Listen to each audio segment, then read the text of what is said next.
Hello everybody, welcome back to my channel. My name is Emily and I am a foundation phase teacher and I am currently teaching in Qatar. So I wanted to talk a little bit more about the curriculum versus our curriculum back home, because I know there's been a lot of interest in the differences and the similarities in the curriculum. So our school is using the British curriculum, and of course in South Africa we have the CAPS curriculum.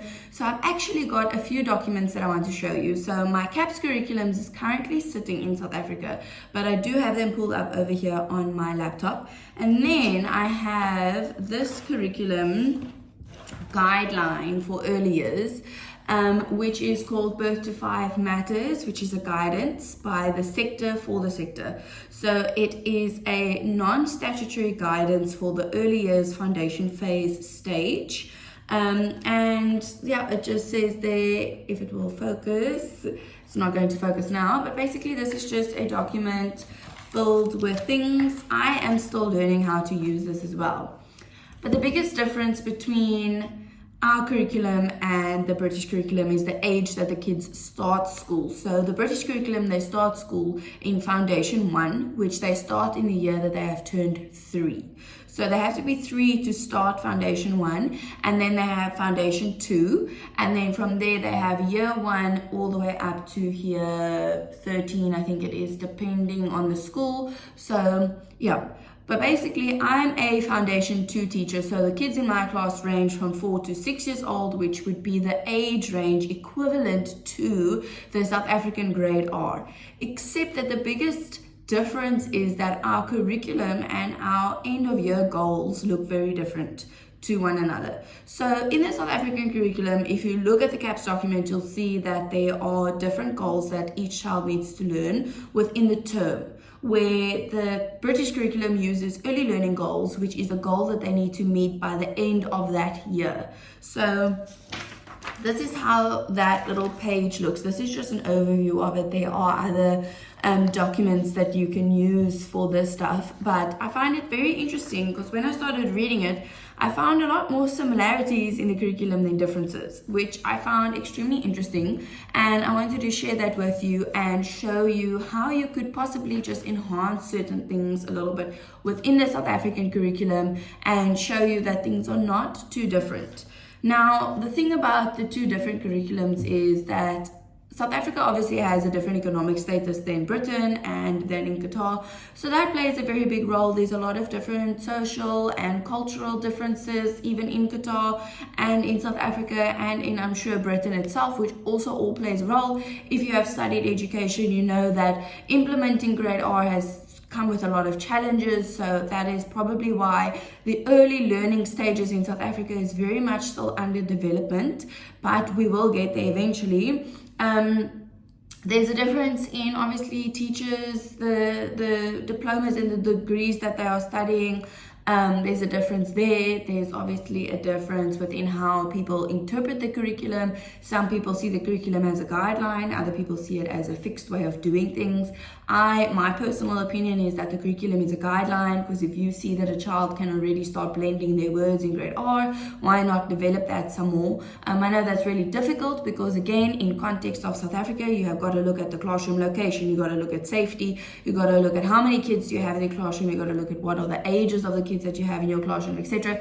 So I currently have 20 kids in my class, where I know a lot of people in South Africa, they can easily have up to 40 kids in their class, so there's a very big difference. There are different things in the curriculum that we do differently in terms of setting up challenges and provisions and the way that we set up basically stations. So South Africa will do a rotation station system thing that, in my personal opinion, even in my studies, I feel like does not work the best. It's not like the optimal way that we could do it. And the way that they do it in the British curriculum, to me, stands out a little bit more. But I want to actually take a little bit of a deep dive in what does the curriculums actually say, and where do they differ, and where are they similar. So this is our early learning goals. Now, these are things that my kids have to meet by the end of their Foundation 2 year. So Foundation 1 has a different one, and obviously every year after that has a different one. So these are early learning goals. And I've actually written down, it's not going to focus now either, I've written down where out of the CAPS curriculum will this come out of, because in the CAPS curriculum we have 4 different curriculum documents, except that in grade R is obviously more focused on the fact that we only have 3. So it's maths, home language, and life skills will be your 3 that we focus on. Now there are actually 1, 2, 3, 4, 5, 6, 7 areas in the early learning goals, but they are kind of divided into 3 anyway if you're looking at it from a South African context perspective. So if we have communication and language, that will always fall under life skills and home language. We have understanding the world, which will also be home language and life skills. We have mathematics, then we have literacy, which is also home language. We have expressive art and design, which falls under life skills, and then we have physical development, which also falls under life skills. So our documents are actually just parted. If you look inside the life skills document, you will see that there is the topic that they're actually doing. So we have a subject called topic, which is where we talk about the theme, and then we have under that there will be PE, which is your physical development. Then we'll also have under that again, which is your art and expressive design, which is creative arts, which we do and can be found in the life skills CAPS document from grade R to grade 3. And then we have the personal and emotional development, which is also part of the life skills document. So it's still a very well-rounded early years goals that they do need to meet. So it's really broken down into quite a few aspects. So communication and language is broken down into listening, attention and understanding, and speaking. Now, if you look inside the home language CAPS document, you will see that we will do listening and speaking, reading and writing. We will be doing attention and understanding. Now, attention and understanding is not explicitly put into the CAPS document, but if you read at the beginning of the CAPS document, it will show you what we are focused on. And if you have planned a lesson plan in South Africa, your end goal at most lessons will be that the children must listen attentively to what you are talking about. Whereas we have more of an explicit, like, we are focusing on attention and understanding. And if we go deeper into that, you'll see that listen attentively and respond to what they hear, to relevant questions, comments, and actions. So now this can also fall under first additional language if you're looking at grade 1. And they make comments about what they've heard. If you literally go read in any of the home language CAPS documents, you will see that these things come across as well. Under speaking, it's about participating in a small group, one-on-one discussions and offering their ideas and introducing vocabulary, which again falls under home language. So now I'm looking at this and I'm like, well, that's all the same as the things that we do. We just have different approaches. So I think I need to make more videos on the actual approaches that we do. And then we have, for example, we have under understanding the world will be more about like the natural world, community. So again, that can fall under life skills and home language because you are talking, listening and speaking. And you are also going to be talking about different like people in my community. You're going to be talking about different cultures, religions, past and present tense. So I guess it kind of falls under maths as well. Under maths, just for interest's sake, what they do in Foundation 2 is they have a deep understanding of the numbers 1 to 10. So I feel like this is a little bit where the South African curriculum could change a little bit. And the reason I say this is because I've had a training session on the maths and the maths approach that we use. And for the understanding of numbers 1 to 10, so that's being able to count numbers 1 to 10.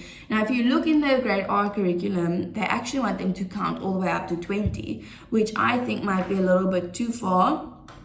And then we have to be able to recognize quantities for counting and automatically recalling numbers without reference up to 5, and adding number bonds, so like 2 plus 3, that equals 5, things like that. So what I like about the curriculum, the British curriculum, is that they really zoom in on different things. So they're like super zoom in on like numbers 1 to 5. Now we're really laying the foundation of addition and subtraction, but only with the small numbers, where we don't even really do addition and subtraction in grade R. But I do think if we were to zoom into it way more and like really focus on numbers 1 to 5 only in grade R, there'd be more time in the curriculum to then start doing addition and subtraction. Again, we have to look at the emotional readiness. Now, that is something that you have to look in both of the curriculums. It's not necessarily, oh, well, my kids who are 4 years old are emotionally ready, but you have to ask yourself the question, well, why are those kids emotionally ready, and what can we do to make them emotionally ready? There are people, and there will always be someone in the class who is not emotionally and physically ready to start doing those things, and then you have to ask yourself the question of what can I do to get them there. And then you'll have kids that are past that point already. So again, I see the curriculum as a guideline and not as a fixed something. So if there are children that are able to do this up to the number 7, you just need to identify that and be able to start teaching them from numbers 1 to 7. So you don't have to stop it because the curriculum says numbers 1 to 5. You don't have to stop there. You can keep going if that child is emotionally, cognitively ready to go do that. So I think the thing that people are like most interested in is the literacy, which we've divided into 3, which is comprehension, word reading, and writing. Now, of course, we do a lot of this in grade R, but that will be the emergent type of reading, emergent writing, and then emergent comprehension. So more like asking questions for understanding to build that understanding, right? But if you look at it, I think this is one of the major differences between the South African grade R curriculum and our curriculum here,